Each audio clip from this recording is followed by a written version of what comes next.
wọ́n ju nǹkan lọ àjẹsà fún gbọ́mọgbọ́mọ Ọ̀ṣun ju gbogbo òrìṣà lọ tẹríba fọ́ọ̀ṣun kò lè ránu gbà.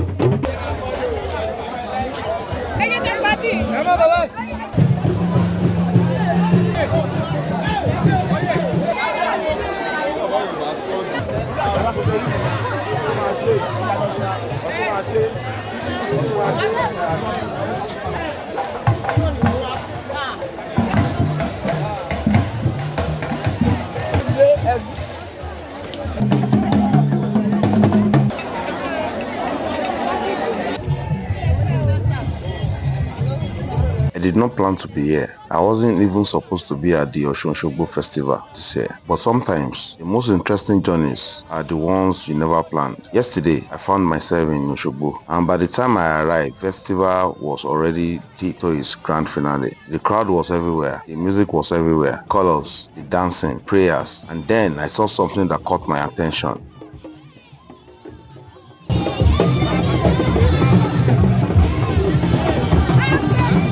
People were carrying water, some carried bottles, some carried buckets, some carried large jerry cans, and I began to ask myself, what is so special about this water?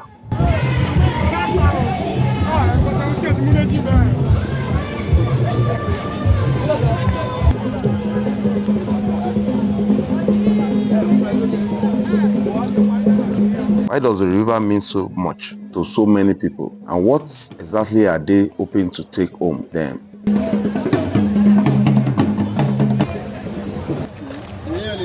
This is the story of my unexpected visit to the grand finale of the Osun Osogbo Festival. Story about people, tradition, faith, celebration, and a river believed by devotees to carry the blessings of Osun. Before the dancing, before the singing, before the massive crowd, there is a place where nature, history, and spirituality meet. This is the Osun Osogbo Sacred Grove.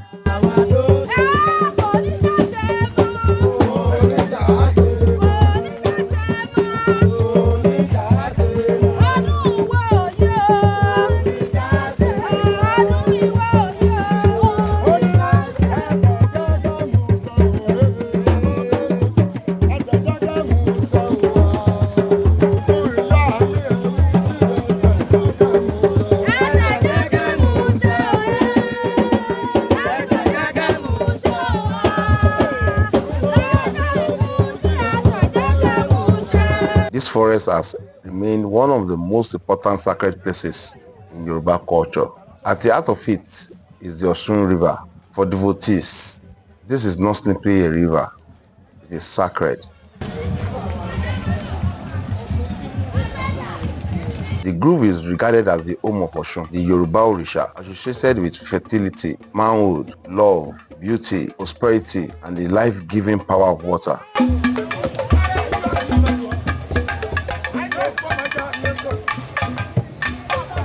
For centuries, people have come here to pray, give thanks, and seek blessings. And once every year, thousands of people gathered here for the Osun Osogbo Festival.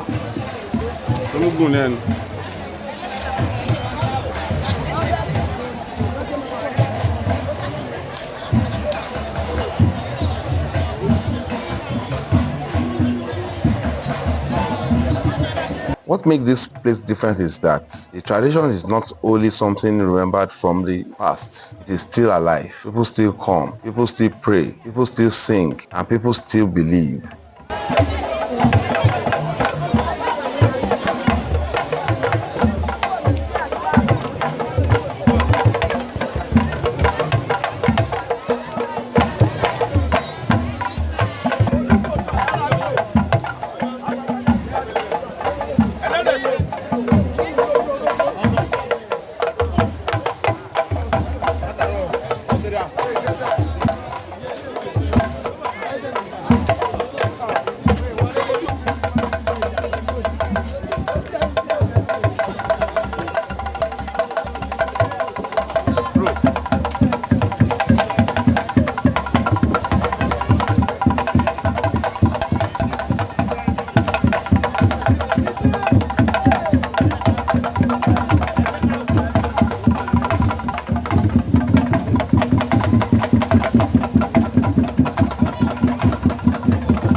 One thing you quickly notice at Osun Osogbo is the people. Thousands of people can gather in one place, but everybody seems to have their own reasons for being there. For some, this is a religious journey. For others, this is cultural celebration. For some, it is a family tradition passed from one generation to another. And for others, it is simply a chance to witness something they may never see anywhere else.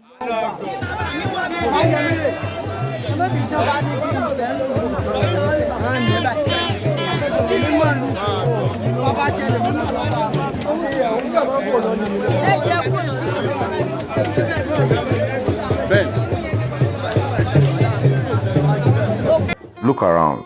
You can see the past and the present standing together. You see traditional clothing beside modern fashion. You see people watching traditions. You see young people watching traditions their grandparents once followed. You see older people who have probably witnessed this festival many times before. And then you see visitors, people experiencing it for the first time. This is one of the beautiful things about culture. It does not always live inside museums. Sometimes culture is right in front of you, dancing, singing, walking, praying, and living.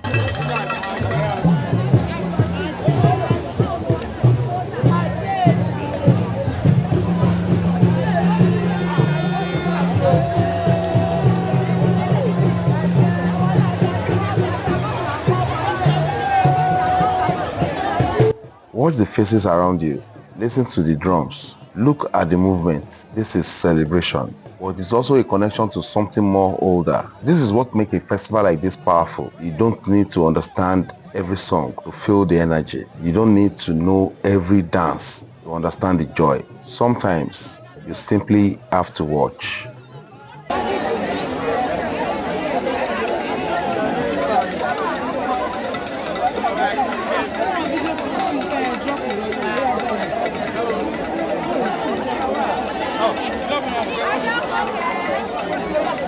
Suddenly, I understand that this river was not just part of the scenery. For many people here, the river is one of the most important parts of the entire festival.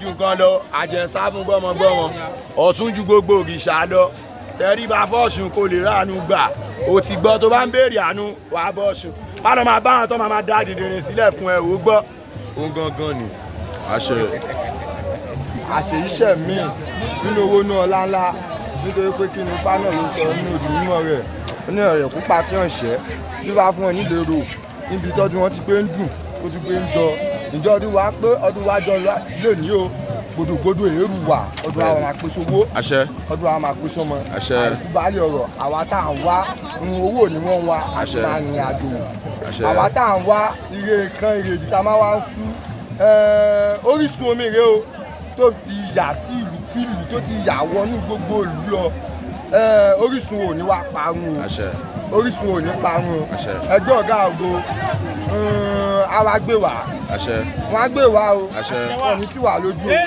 nígbà ọdún nígbà la máa gbé. ó yẹ ìwúrí ọdún.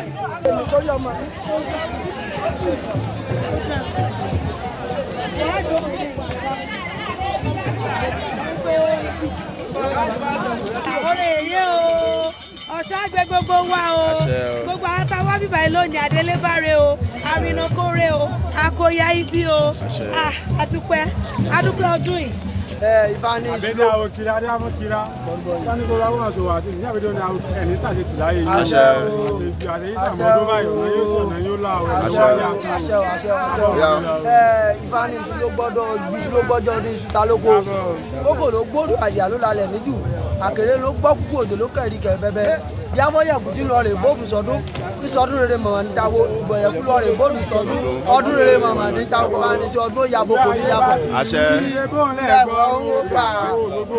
bó nílé sọ ní ìyàwó gbà. àṣẹ o ẹnu awo nìbà ẹnu awo làṣẹ ọ̀gbẹ́ni. ọtí pẹ́ gbogbo wo mọ̀ ọ̀rọ̀ àgbà gbogbo máa yọ̀sẹ̀ mo yọ̀sẹ̀ náà bẹ́ẹ̀ ni ilé yọ̀sẹ̀ ọtí tàbí fẹ́ ń gbogbo lọ́ra rẹ̀ yá fún ọ̀run nígbà wo mọ̀lẹ́ kó lórí ọmọ ayé ǹjẹ́ mo yọ lóṣù mo yọ lórí èmi yọ lórí ọmọ ayé wọn yá lóṣù kan yá lórí o bẹ́ẹ̀ ọ̀pá ni ṣé ọ̀tọ̀ òtún alálẹ̀ wí rẹ̀ tẹ̀lá lè rà ṣé afáránṣẹ́ tó mú gbọ́ ọtí kàmú lówó ọtí ọ̀là làwọ̀ mú àràǹsẹ̀ tó mú gbọ́ ọtí kàmú lówó ọtí ọ̀là làwọ̀ mú.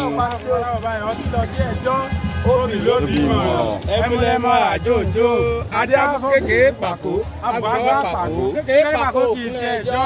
Aládé mo bá wọn lòún sẹ́wọ̀n. Àgbà pàkó kì í tiẹ̀ jọ́. Aládé mo bá wọn lòún sẹ́wọ̀n. Àṣẹ o. Ọ̀tá aláwìrò báyìí ní sẹ́gun ọkàn yóò balẹ̀ ní sàfihàn. àṣẹ. àgbo àtọ́ asúré ìwòrìwò fún. Ifá yẹn kékeré lókè adífá fún Ọ̀rúnmìlà nígbà tí bàbá ń ṣàwórè bíi àtòkèmókè ẹbọ làwọn oníkóṣe orúbọ ẹbọ rẹ dà oyin àwa ìwé ifá wọn ní ilé ayé wa gbogbo wa pátápátá tọkùnrin tóbìnrin àárín wa ṣe àṣẹ láṣẹ Èdùmàrè àtòkèdókè àdàbà kékeré lókè ká máa lọ wájúwájú orí bẹ́ẹ̀ kò ṣe bẹ́ẹ̀ o àṣẹ o. Adéṣakí èmi tí Olúgbénga. mo wá lámọ̀ọ́dún orúkọ mi ní babaláwo ifá dáre ifá lọ́jà ọmọ òtùgbọ̀nà àwòrán àwìdí mọ́jẹ̀nsì mọ́jẹ̀nsàyéjì o kí gbogbo olú pátápátá kan ò nínú Ọ̀ṣun Òṣogbo àjọ wá lámọ̀ọ́dún ni o ọ̀tọ̀ bá fi wá lámọ̀ọ́dún sọ pé kiri ó wá mi rí. kiri ó wá mi rí. àmì ó gbà báyìí ọmọ ayọ̀dé fákáyọ̀dé àgbọ̀ngbà àwògbó ní àgbáyé ẹ̀ ní sàṣetì ọ̀nà yóò ṣe ọ̀nà yóò lá o. àṣẹ. àgbo àtọ́ àbọ̀rúbọ̀yò. àṣẹ o. I came here by coincidence. I did not plan this trip. I arrived late. I missed everything. But sometimes you don't need to see everything to understand something. What I saw was a people deeply connected to their culture. I saw people celebrating. I saw people praying. I saw people carrying home water they believe is sacred. I saw young people participating in an old tradition. And I saw something else. I saw culture still alive. Not in books, not behind glass, not in a museum, but in the people, in the songs, in the drums, in the movement, in the river, and in the belief that brings people back here every year.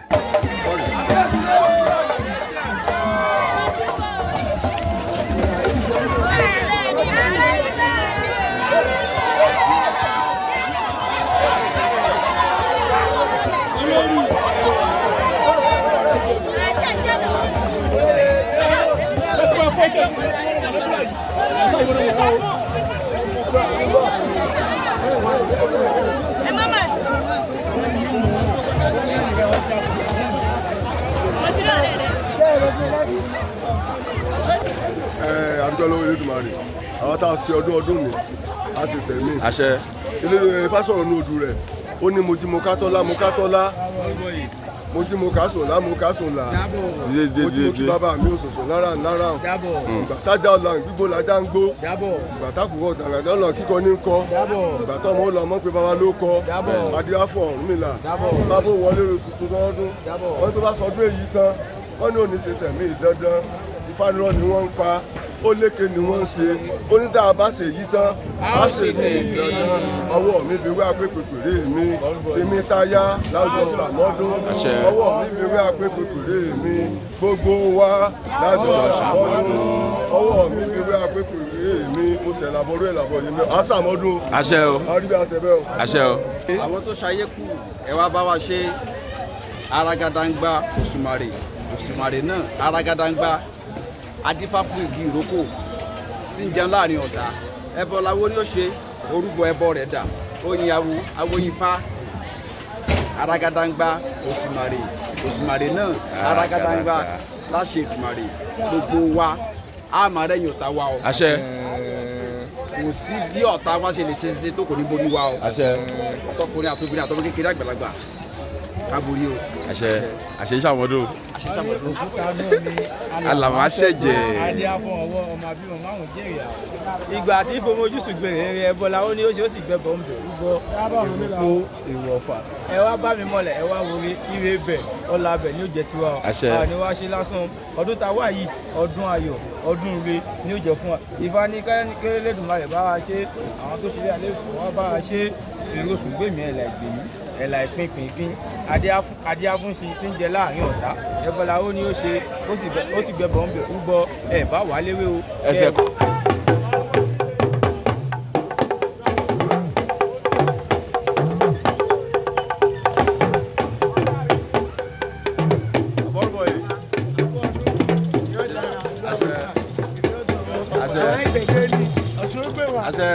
àsàmọ́dún sẹ̀mí o Ifá ní ọ̀làlà àwọ̀ ọ̀bẹ adáfọ̀ ọ̀bẹ ìdọ́sùn tó kòwò ní sẹ̀mí ìjẹ́ ọ̀làlà àwọ̀ ọ̀bẹ àwa ti sọ ọdún eléyìí náà á sì tẹ̀mí sí lágbára lọ́wọ́ Fá àbá tá à ń sọ ọdún eléyìí pẹ̀lú owó pẹ̀lú ọmọ pẹ̀lú àìpẹ́ náà jẹ́ fún wa o ànífẹ́lẹ́ ìsàsímọ́ o àtọkùnrin wa àtobìnrin wa àtọmọdé àtàgbàlagbà ọdún eléyìí ọdún yàgò fún ẹnìkọ̀ọ̀kan wa o èrè gbogbo tó ń kálukú wa tọrọ lọ́mọdé lágbà ní lọ́kùnrin lóbìnrin lọ́mọdé lágbà ní ó tó ẹnìkọ̀ọ̀kan wa lọ́wọ́ èrè gbogbo ní ó sùn wá bọ̀ o ọdún eléyìí ní agbára lọ́wọ́ Olódùmarè ìwòye àmọ́dún á fi pẹ̀tẹ́ eré ní o ìbámọ̀ kí n ti wá níbi ọdún Ọ̀ṣun Òṣogbo tọdún yìí náà ló jẹ̀tẹ̀ nìkọ̀ọ̀kan wá o eléyìí eré lọ́pọ̀lọpọ̀ ní ọbẹ̀ sí wọlé tọ̀ wá wá o á sọ pọ̀dún láyé o níjà sì mọ́ fún wa o ní orí bẹ́ẹ̀ ní ọ̀sẹ̀ bẹ́ẹ̀ o ní agbára lọ́wọ́ Olódùmarè ní agbára àwọn tó ráyé ní orí bẹ́ẹ̀ ní ọ̀sẹ̀ bẹ́ẹ̀ o àti sàmọ́dún ẹsẹ̀ wọ. ìdè fún wa ọ̀nà òsì ọ̀nà ọ̀la ìlógun yóò tó wa lọ́wọ́ o gbogbo ohun tí àbá náwó lé sí ọmọ yọrí sí rere báyìí tí wọ́n ní ará àbúrúfẹ́ ní fọṣọ lórí yangi òjò ọ̀rọ̀ máa rọ̀ ọ̀ràn ọ̀fọ̀ṣọ dé àmọ́ níròsùn ọdún pé àfún ọ níròsùn ọdún jọ ìdí ọdún mi pé o ọdún mi jọ àmọ́ ọdún àwọ̀ àwa tá a sọ ní ìlú àṣẹ tẹ̀mí ìtayà ọ̀nà òsì ọ̀nà ọ̀la ìlóde fún wa ẹ̀làbọ̀ ṣiṣẹ́ ìṣílóde ọ̀nà òsì ọ̀nà ọ̀la fún wa ìdágbé a ṣe ọdún Ọ̀ṣun Òṣogbo lágbára lọ́wọ́ Ọ̀ṣun Èwùjí Alágbolódò ìlóde ọ̀nà òsì ìgbà Fá ní ará kúlúwẹ̀ yìí ní fọṣọ lórí ìyẹn kí òjò rọ̀ mọ́ ará ọ̀run ò fọṣọ dá fún oníròsàn ọdún pé àbù fún oníròsàn ọdún jọ jẹ́ ọdún mi pé ọdún òmùjọ àmọ́dún àwọ̀ ti pé lágbára lọ́wọ́ Fá ire gbogbo yóò tó wa lọ́wọ́ ire gbogbo yóò sùn wá bọ̀ ọdún eléyìí ọdún yóò sẹ̀ wá sówó yóò sẹ̀ wá fẹ́. Oye yeye o, I don't know what to say wọ́ ẹ kú ọdún òní o àwa tá a ṣe ti èmi la máa ṣe ti ọdún tó ń bọ̀ o love you guys. Oye yeye o. This was Osun Osogbo, and this was the grand finale. Until the next journey, keep exploring Africa, keep discovering our stories, and never stop telling them. Kindly subscribe to this channel. Owó ìlú ọmọ àkùsí bá lọ́rọ̀ yóò tó ẹnìkan pa lọ́wọ́ Olódùmarè yóò bá ní ṣe Ifá ní iṣu ló gbọ́dọ̀ iṣu ló ta lóko kókò ló gbọ́ kúrò lálẹ́ àkèrè ló kó kókò dìbò fọ̀rọ̀ ìfọlọ́hún adéáfọ́ ní oṣù ọdún pé àbọ̀ ní oṣù ọdún ọdún wa pé ọdún wa jọ amọ́dún wọn ìsún pé àìlágbára lọ́wọ́ Fá àtàsọdún yìí láti tẹ̀mí ṣíṣe bá lọ́rọ̀ àdúrà wo gbà o ìlú owó ìlú ọmọ yóò tó wa lọ́wọ́ o jí aláwọ̀dé kúrò bá wa ṣe o mo ṣe oore yeye o oore yeye ọ̀sùn